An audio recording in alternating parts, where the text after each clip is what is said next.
बात बच्चों, आज हम हिंदी पाठमाला का पाठ 17 जो बीत गई सो बात गई नामक कविता का पाठ करेंगे। प्रस्तुत कविता हरिवंश राय बच्चन द्वारा लिखी गई है। इसके शीर्षक से ही हमें ज्ञात होता है कि कवि क्या कहना चाहते हैं। कवि कह रहे हैं जो बीत गई सो बात गई, अर्थात जो बीत गया है वो बीत गया है, उसे हम दोबारा दोहरा नहीं सकते, ना ही हम उसे पकड़कर रख सकते हैं। सो जो गया सो वो गया। साथ ही वह हमें इस कविता के माध्यम से जीवन के जो जन्म और मृत्यु का अटल सत्य है उससे अवगत करा रहे हैं।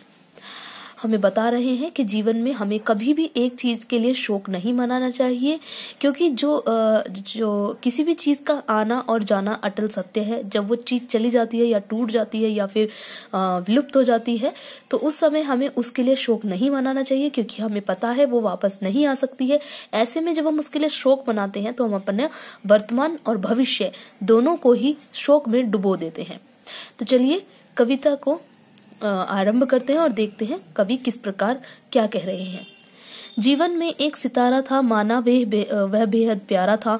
वह डूब गया तो डूब गया, अंबर के आंगन को देखो, कितने इसके तारे टूटे, कितने इसके प्यारे छूटे। जो छूट गए फिर कहाँ मिले, पर बोलो टूटे तारों पर कब अंबर शोक मनाता है। जो बीत गई सो बात गई। जीवन में एक सितारा था। कोई एक चीज हमें इतनी प्यारी होती है, मान लो चलो हम कभी कोई ख्वाब देखते हैं या कोई हमारे लिए बहुत ज्यादा प्यारा होता है जिसे हम बेहद चाहते हैं, ठीक है। माना वह बेहद प्यारा था, वो बहुत ही ज्यादा प्यारा था। माना वह वह डूब गया तो डूब गया, वो चला गया तो चला गया। अंबर के आंगन को देखो, अर्थात जीवन में यदि कोई हमें कोई बहुत ज्यादा हमारे लिए बहुत हम किसी को प्यार करते हैं, कोई हम चाहते हैं कि वो व्यक्ति हमसे दूर ना हो, किंतु अगर वो हमसे दूर हो गया है तो हो गया, ये तो अटल सत्य है। वो आया था तो जाएगा भी। अंबर के आंगन को देखो, कितने इसके तारे टूटे। तो जो अंबर है उसे हमें देख करके ये प्रेरणा लेनी चाहिए, या हमें ज्ञान लेना चाहिए कि उसके अंदर जो तारे हैं वो कितने सारे रोज टूटते रहते हैं। कितने सारे तारे हैं जो उसको बहुत ज्यादा प्यारे हैं, पर लेकिन वो छूट जा रहे हैं उनसे। जो छूट गए फिर कहाँ मिले, जो छूट गए हैं वो फिर कहाँ मिलते हैं, वो नहीं मिल सकते, ये अटल सत्य है। इसीलिए पर बोलो टूटे तारों पर कब अंबर शोक मना, अब नहीं, यहाँ पे कब होगा, कब अंबर शोक मनाता है। शोक यानी कि दुख मनाना, ठीक है। तो ये कहते हैं कि अंबर कब इस बात के लिए शोक मनाता है, क्योंकि अंबर भी जानता है कि ये अटल सत्य है, जो चला गया वो जाएगा ही, वो वापस नहीं आ सकता, तो उस पे शोक मनाना व्यर्थ है। और यही कवि कह रहे हैं कि अंबर को देख करके हमें ये ज्ञान लेना चाहिए कि हमें कभी भी किसी के जाने का शोक नहीं मनाना चाहिए, ठीक है। जो बीत गई सो बात गई। मनुष्य को सदैव यथार्थ या फिर ये कहें कि वर्तमान में जीना चाहिए, और जो उसके पास है उसे उसी में संतुष्ट रहना चाहिए। जो बीत गया है उसका शोक नहीं मनाना चाहिए। जीवन में वह एक था कुसुम, थे उस पर नित्य निछावर तुम। वह सूख गया तो सूख गया, मधुबन की छाती को देखो, छाती को देखो होगा यहाँ पे, देखो सूखी कितनी इसकी कलियां, मुरझाई कितनी वल्लरियां। मुरझाई फिर कहाँ खिली, पर बोलो सूखे फूलों पर कब मधुबन शोर मचाता है। जो बीत गई सो बात गई। जीवन में वह था एक कुसुम, कुसुम यानी कि एक, जैसे हम कहें कि अभी देखो यहाँ पे किसका उदाहरण लिया था इन्होंने, यहाँ पे उदाहरण लिया था अंबर यानी आसमान और तारे का। अब किसका उदाहरण ले रहे हैं, ये ले रहे हैं फूलों का और मधुबन का। तो एक जो कहते हैं कि एक फूल था, एक बहुत ही ज्यादा जिसको हम बहुत ज्यादा सहेज कर रखना चाहते हैं, बहुत जैसे इंग्लिश में अगर हम कहें तो सेफली रखना चाहते हैं उसे, तो हम उस पर हम बिल्कुल निछावर होते हैं। नित्य यानी कि हमेशा, निछावर यानी बलिदान, उस पर हमें हमेशा बलिदान रहते हैं कि उस पर कभी कोई आंच ना आ जाए। क्योंकि जो भी चीज हमें बहुत ज्यादा अत्यधिक प्रिय होती है तो हम नहीं चाहते कि वो उसमें कोई भी कभी भी किसी भी तरीके का उसको कष्ट हो या उसके ऊपर कोई विपदा आए। तो हम हमेशा उसकी हर कष्टों को हरने के लिए उसके आगे खड़े रहते हैं, ठीक है। तो उस पर हम बिल्कुल निछावर थे। वह सूख गया तो सूख गया। अगर वो फूल जो भी था, जैसे मान लो कोई, अगर हम उदाहरण है ये तो फूल का, ये कह रहे हैं किसी व्यक्ति के बारे में, अगर वो हमसे छूट गया तो छूट गया, यानी कि वो सूख गया तो सूख गया। मधुबन की छाती को देखो, मधुबन जो है यानी कि वाटिका यानी कि बाग बगीचा, उसकी छाती को देखो, अर्थात मधुबन में यदि हम देखें तो वहां पे कितनी ही कलियां रोज मुरझाती हैं। वल्लरियां यानी कि कलियां, ठीक है। तो कितनी ही कलियां जो होती हैं वहां पे नित्य मुरझाती रहती हैं। मुरझाई फिर कहाँ खिली, जो मुरझा जाती हैं वो फिर कहाँ खिलती हैं? जैसे कि कोई अगर मर गया तो वो दोबारा जीवित नहीं हो सकता, उसी प्रकार जो मुरझा गई वो दोबारा कभी नहीं खिल सकती। पर बोलो सूखे फूलों पर कब मधुबन शोर मचाता है? क्या आपने देखा है ऐसा कि फूले हुए जो सूखे हुए फूल होते हैं उनको लेकर के कभी मधुबन को, यानी जो बाग बगीचा है, उसे इस बात के लिए शोक मनाते या शोर मचाते हुए देखा है कि हाय मेरे तो इतने सारे फूल सूख गए? या फिर जिस प्रकार व्यक्ति शोर मचाता है कि मेरा ये प्रिय था और छोड़ के चला गया, जबकि पता है कि जो आएगा वो जाएगा, ये जीवन के अटल सत्य हैं। तो उस चीज के लिए जो मनुष्य शोर मचाता है, तो उसी के लिए जो कवि हैं वो मना कर रहे हैं कि इस प्रकार का शोर हमें नहीं मनाना चाहिए और हमें मधुबन से ये सीख लेनी चाहिए कि जो बीत गई सो बात गई। अगले वाले अगर हम पहले की बात करें पद्यांश की, तो इसमें है, जीवन में मधु का प्याला था, तुमने तन मन दे डाला था, वह टूट गया तो टूट गया।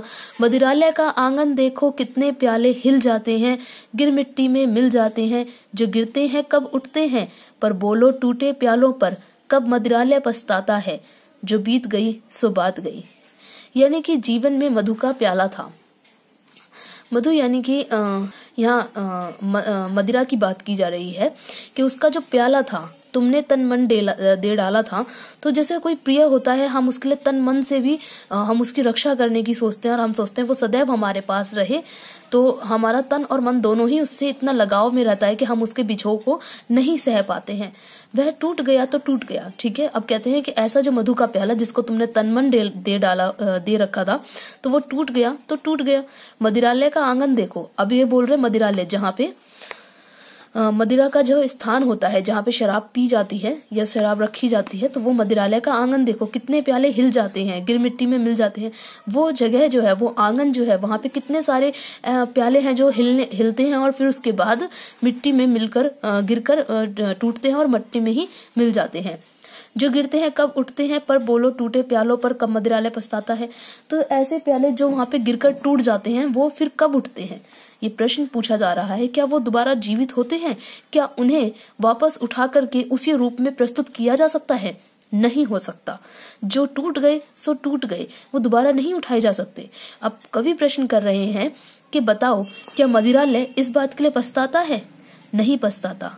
तो इसी प्रकार मनुष्य को भी अपनी बीती हुई बात का शोक नहीं मनाना चाहिए।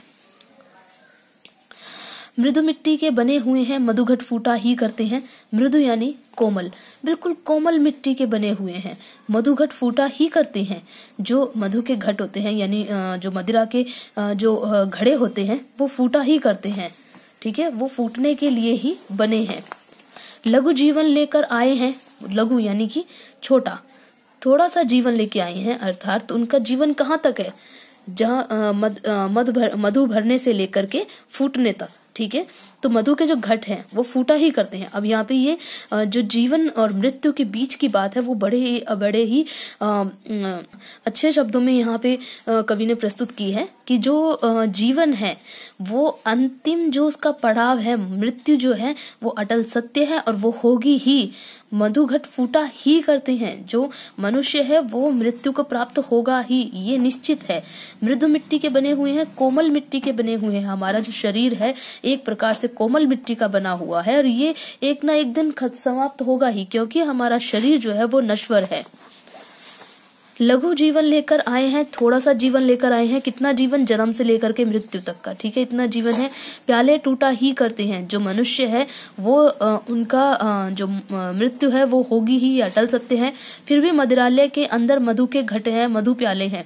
फिर भी मदिरालय के अंदर, यानी कि हमें पता है कि हमारा शरीर नश्वर है, फिर भी हमारे भीतर इच्छाएं हैं और महत्वाकांक्षाएं बनी रहती हैं, सदैव बनी रहती हैं।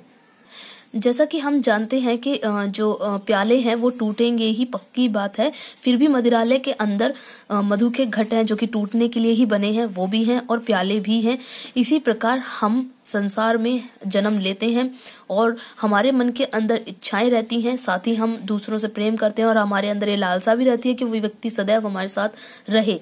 जो मादकता के मारे हैं वे मधुलूटा ही करते हैं। जो मादकता यानी नशीलापन है, एक तरह से हमें नशा रहता है जीवन को जीते रहने का, अपनी इच्छाओं की पूर्ति करते रहने का और साथ ही अपने प्रिय को सदैव अपने पास रखने का। तो वो मधु लूटा ही करते हैं, ये उनका कार्य ही है। अर्थात हम हमेशा अपने यही हमारी इच्छा बनी ही रहेगी कि वो हमारे पास सदैव बना रहे, हमारा जो भी प्रिय है वो सदैव हमारे पास ही बना रहे। वह कच्चा पीने वाला है जिसका ममता घट प्यालों पर। आगे कवि कहते हैं वह कच्चा पीने वाला है। कच्चा पीने वाला अर्थात ऐसा व्यक्ति जो इस सत्य को मतलब जानते तो सभी लोग हैं पर लेकिन मानते नहीं हैं। तो जो व्यक्ति इस सत्य को मानता है, ठीक है, जिसकी ममता घट प्यालों पर, ठीक है, उसकी ममता घट पर भी है यानी घड़े पर भी और प्याले दोनों पर ही है, जो सच्चे मधु से जला हुआ है, ठीक है, जो सच्चाई से ये जानता है कि हाँ मृत्यु अटल सत्य है और इससे हाँ हम कभी अछूते नहीं रह सकते। तो कब रोता है चिल्लाता है वो व्यक्ति, कब चिल्लाता है इस बात को लेकर के कि मेरा प्याला टूट गया या मेरा घट टूट गया। तो इसीलिए जो बीत गई सो बात गई। जो बात कहने का अर्थ यही है कि हमें कभी भी जीवन में शोक नहीं मनाना चाहिए। हमें सदैव अपने जो अभी हमारे पास पर्याप्त है उसमें संतुष्ट रहना चाहिए और साथ ही अपने जीवन के हमारे जो वर्तमान समय है, हमारा भविष्य जो आने वाला जो समय है, उसको भी हमें शोक में नहीं डुबाना चाहिए। और इस सत्य से हमें सदैव अवगत रहना चाहिए कि जो आज है वो कल नहीं हो सकता। हो सकता है कि कल वो हमारा साथ छोड़ दे और जब ऐसा समय आए कि वो हमारा साथ छोड़ दे तो हमें उसके लिए कभी भी शोक नहीं मनाना चाहिए, क्योंकि अंबर अपने टूटे हुए या अपने आप से छूटे हुए तारों के लिए शोक नहीं मनाता, मधुवन मुरझाई हुई कलियों के लिए शोक नहीं मनाता और जो मदिरालय है वो अपने टूटे हुए प्यालों के लिए शोक नहीं मनाता। इसी प्रकार जो मिट्टी के बने हुए घड़े होते हैं या फिर जो मिट्टी के बने हुए प्याले होते हैं उनके लिए कभी कोई शोक नहीं मनाता। और जो इस सत्य को जानता है, इस सत्य से अवगत है, भले ही वो उनसे प्यार करता है पर फिर भी उनके चले जाने का वो शोक नहीं मनाता है, ना ही वो उनके जाने से रोता और चिल्लाता है। इसी प्रकार मनुष्य को भी अपने प्रिय के छूट जाने या अपने सपनों के टूट जाने से रोना, चिल्लाना और दुख नहीं मनाना चाहिए। ठीक है, इस मृत्यु रूपी अटल सत्य से अवगत होने की एक मैं बौद्ध जी की एक कथा सुनाती हूँ, जो जातक कथा कही जाती है कि एक समय पे एक ऐसी महिला थी जिसके परिवार में कोई नहीं था, केवल उसका एक पुत्र था जो कि अकाल मृत्यु को प्राप्त हो जाता है, उसकी भी मृत्यु हो जाती है। तो वो गौतम बुद्ध जी के पास अपने उस पुत्र के शव को लेकर के जाती है और कहती है कि इसे पुनः जीवित कर दो, तुम जो कहोगे मैं वो करने को तैयार हूँ, मैं हर तरह की कीमत अदा करने को तैयार हूँ। तो गौतम बुद्ध जी उसे एक ऐसा मतलब वो उनको समझाते हैं कि जो जीवन और मृत्यु है ये अटल सत्य है, इन्हें टाला नहीं जा सकता, ना ही हम इन्हें बदल सकते हैं। तो वो नहीं मानती है, वो कहती नहीं आप तो बहुत अच्छे हैं, ज्ञानी हैं, आपके पास चमत्कार है, आप इसे पुनः जीवित कर सकते हैं, तो प्लीज कृपया करके आप इसे जीवित कर दीजिए। तो गौतम बुद्ध कहते हैं कि ठीक है, यदि तुम मेरा कहा करने को तैयार हो तो जाओ किसी ऐसे घर में से पानी लेकर के आओ एक गिलास में, जिस घर में आज तक किसी की मृत्यु ना हुई हो। तो वो औरत सोचती है कि ठीक है, मैं किसी न किसी घर जाकर के ऐसे पानी लेके आ सकती हूँ।